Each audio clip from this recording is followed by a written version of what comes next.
नमस्कार, pension radio पर आपका फिर एक बार बहुत बहुत स्वागत है। And first of all thank you very much for all your support और हमारे वीडियोस को लाइक और शेयर करने के लिए बहुत बहुत धन्यवाद। कमेंट्स भेजने के लिए बहुत बहुत धन्यवाद। और हमारे व्हाट्सएप नंबर पर भी आपके क्वेरीज हमें मिल रहे हैं and we are trying to solve them as far as possible.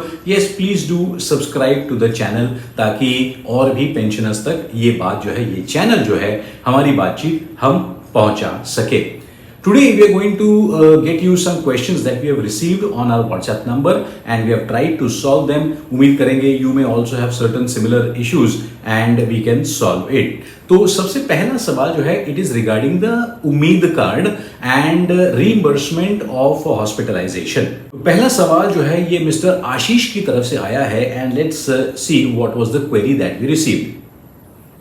इनका कहना है कि I was watching the video regarding the Ummeed card referral. His mother presently admitted in an empanelled hospital under the Ummeed card. Hospital sent a mail to the BR Singh hospital for cashless treatment but they denied. May I reimburse the cost of the treatment and what is the procedure? यानी कि इनकी माता जी जो है ये उम्मीद card के under फिलहाल ट्रीटमेंट ले रही है, लेकिन इनको रीइंबर्समेंट चाहिए उनको जो खर्चा आया है उसकी. तो आइए जानते हैं क्या करना पड़ेगा. मिस्टर आशीष, अगर आपको ये कॉस्ट रीइंबर्स करानी है तो we would suggest the following steps. Number one, take the bills from the hospital signed and stamped by the hospital in the back side of the bill. जो नॉर्मल प्रोसीजर होता है, पिछले तरफ आपके जितने भी बिल्स हैं उसको आप एंडोर्स करा लीजिएगा from your hospital with the signature and the stamp. Secondly, same way, get all the medicine bills also with stamping, not just the hospital bills, but जो medical medicines जो है, दवाइयाँ लेने के लिए आपको जो bills मिले हैं उन पर ही आपको स्टैम्प लेने पड़ेंगे. You can get the reimbursement form from your registered health unit. तो आप जिस भी एरिया में हैं जहां पर भी आप रजिस्टर्ड हैं वहां के हेल्थ यूनिट से एक रीइंबर्समेंट का फॉर्म मिलता है, उसको ले लीजिएगा. उसका पूरा डिटेल भर के उसमें ये जो सारे जो बिल्स हैं हॉस्पिटल के स्टैम्प किए हुए, इसको अटैच करके आप अपने रजिस्टर्ड जो हेल्थ यूनिट है वहां पर आपको सबमिट करना पड़ेगा और उसके बाद के प्रोसीजर में होपफुली आपको रीइंबर्समेंट जो है इस ट्रीटमेंट के लिए ये मिलना चाहिए अंडर द उम्मीद स्कीम. एक और सवाल आया है मिस्टर पवार की तरफ से और आइए देखते हैं उनका क्या कहना है. One of my friend retired from Naval Dockyard, Mumbai in 2015. His spouse expired in 2020. यानी कि 5 साल रिटायरमेंट के बाद इनके जो मित्र हैं जो नेवल डॉकयार्ड में काम करते थे, उनकी जो स्पाउस थी ये एक्सपायर हो गई और उसके 4 साल बाद इन्होंने अब रीमैरिज कर लिया है. So the person retired in 2015. His spouse expired in 2020 and the pensioner has remarried in 2024. Now he wants to endorse the wife जो अभी उनका रीमैरिज हुआ है, उन पत्नी का नाम अब उनको पीपीओ में डालना है. अब अगर देखें तो इनके पहले मैरिज से 25 साल के नीचे इनका कोई बच्चा नहीं है, यानी कि वो डिपेंडेंट नहीं माना जाएगा. Now he has no children below the age of 25 and any disabled children in the family. So that's number one. He has one son who is married and working in the naval dockyard. So that's not a problem because if the son is working then he is not into the dependent category. तो वो एक problem नहीं आता है. Daughter also married but she has denied to give the NOC. इनको पहले ऐसा लगा था कि जो डॉटर है पहले वाइफ से उनका एक NOC लगेगा ताकि जो दूसरी वाइफ है इनका नाम अब पीपीओ में चढ़ाया जाए. अब पेंशन के लिए जो आपको फॉर्मेलिटीज कंप्लीट करनी है, अपने दूसरे वाइफ का नाम उसमें ऐड करना है पीपीओ में. Applicant for the same has been forwarded to the pension office. Simple solution is that you do not require the NOC of your daughter who is already married. Number one. Secondly, आपकी जो दूसरी शादी हुई है अगर वो proper एक registered marriage है और उसके सारे डॉक्यूमेंट्स कंप्लीट है तो आपको अपनी दूसरी पत्नी का नाम पीपीओ में ऐड करने में कोई भी दिक्कत नहीं होनी चाहिए.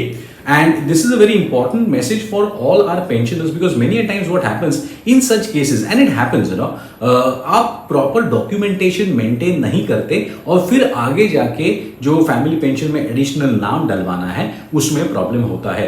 तो जो हमारे ये मित्र हैं नेवल डॉकयार्ड के pensioner, so you don't need the NOC of your daughter who is already married, but you need to just submit all the proper documents of the second marriage that you have done. जो काम है आपका PPO में addition का, ये आराम से होना चाहिए। But thank you very much for sending this message, और होपफुली आपको हमारा जो सोल्यूशन है वो काम आएगा। एक और हमको क्वेरी आई थी हमारे व्हाट्सएप नंबर पर, and let us try and understand. This is regarding A divorcee daughter. So let us try and understand. इस पर बाय द वे हमने 2-3 एपिसोड्स ऑलरेडी बनाए हैं, आप हमारी लिस्ट में जाकर चेक कर लीजिएगा। They are very very interesting because the government of India has made it very very simple for daughters who are getting divorced their name to be added in the family pension, और बहुत अच्छी सुविधाएं जो है ये government provide कर रही है। आइए जानते हैं ये सवाल क्या है।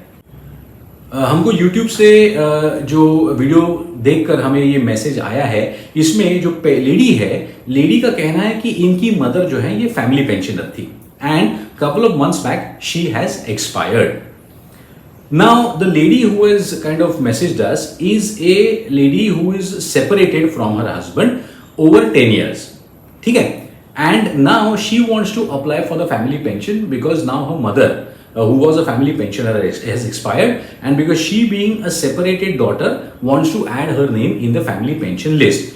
What she says is, if I produce a copy of first class magistrate or gazetted officer for my separation, am I eligible for the family pension? इनके पिताजी जो थे ये डिफेंस सेक्टर में MES थे, and then after his death the mother, इनकी mother जो है इनको फैमिली पेंशन मिल रहा था, और अब she wants to claim but she is a separated daughter.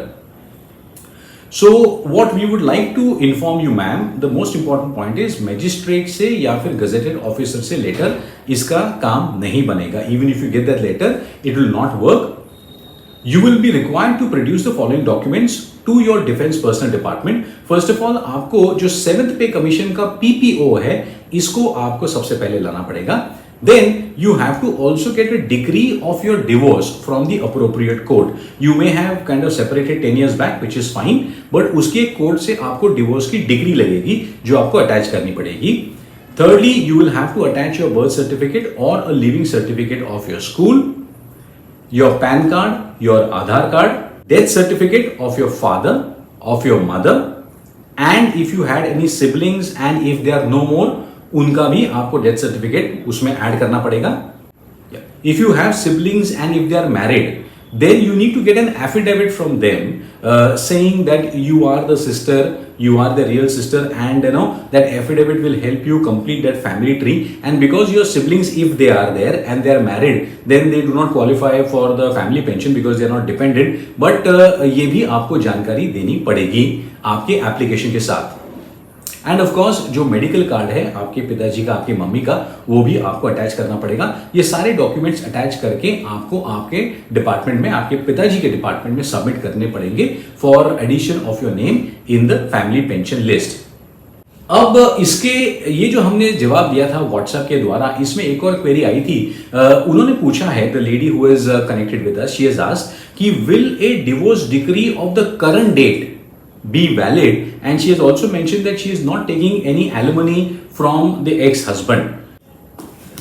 As per the government rule, madam, what you have to understand is that आपको ये दिखाना पड़ेगा कि अगर आपका डिवोर्स पिटिशन ये आपने जब फाइल किया था in the court, at that time any one of your parent, either your father who was a pensioner or your mother who is a family pensioner, if she was alive, and if you can produce the petition of that date, even that is acceptable. यानी कि आपको decree लानी पड़ेगी court से जो current date की नहीं चलेगी, because your parents have expired now. If you can even give the petition, अगर आपने petition डिवोर्स की, आपके पेरेंट्स दोनों में से कोई भी एक ये जब जीवित थे तब की अगर आप लगाते हैं तो भी बात बन सकती है। So we hope you are able to get the necessary answer for your query. We wish you all the very best. Please do provide all these documents to your department, and we hope you should be able to get your name added in the family pension. And now because you are dependent, you should probably get the family pension also, but with all the details that we have, conditions that we have already told you. तो friends, इसी तरीके से आपके पास अगर कोई queries हैं regarding pension, family pension और anything, please do let us know. हमारा व्हाट्सएप नंबर स्क्रीन पर है, आप कमेंट्स में भी ये सवाल पूछ सकते हैं। Please, whenever you ask any question on WhatsApp or on comments, please do tell us which state you belong to and which government department you belong to, ताकि हम थोड़ा सा उसमें और specific answers आपको दे सके। But thank you very much all of you all for sending us the queries. We hope we are able to solve your problems and इसी तरीके से आपका support बनाई रखिएगा। Please like and share this video and also make sure you subscribe to our channel. Send this channel link to all your friends who are pensioners and government employees who are going to retire very soon, because वो भी तो pensioner बनेंगे कि नहीं। Thank you very much और इसी तरीके से आपका सपोर्ट हमें देते रहिएगा। नमस्कार।